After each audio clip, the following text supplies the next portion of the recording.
Gulpi po ang inabot ng isang lalaking ng hold up sa estudyante sa Caloocan. Trauma naman ang inabot ng biktimang 17 anyos lang. Narito ang report ni Darlene Guy.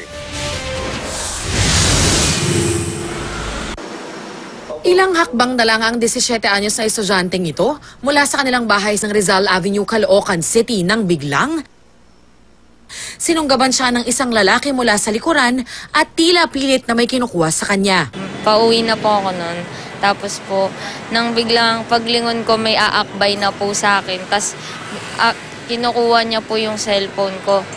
Inakbayan niya po ako tapos po, sinutukan niya po ako ng ice pick sa pisngi. Saktong may dumaang pulis na nakasibilyan sakay ng motorsiklo.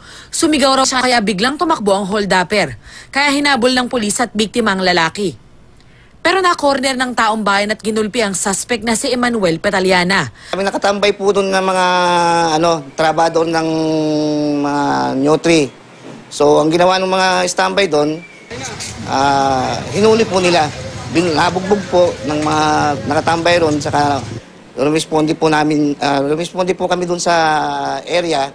Dugo ang dinala sa police station si Petaliana. Nakuha sa kanya ang cellphone ng biktima at narecover ang patalim na itinapon ng suspect. Tumangging magbigay ng pahayag ang suspect na mahaharap sa mga kasong robbery, hold-up at child abuse.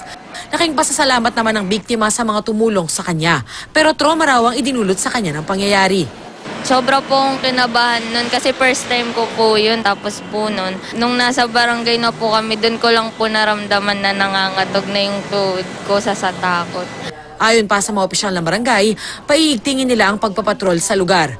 Pinapayuhan po namin yung mga dumadaan dyan, lalo na pagka mga estudyante, babae, na mag-ingat at hindi maglalabas ng mga anumang gadget,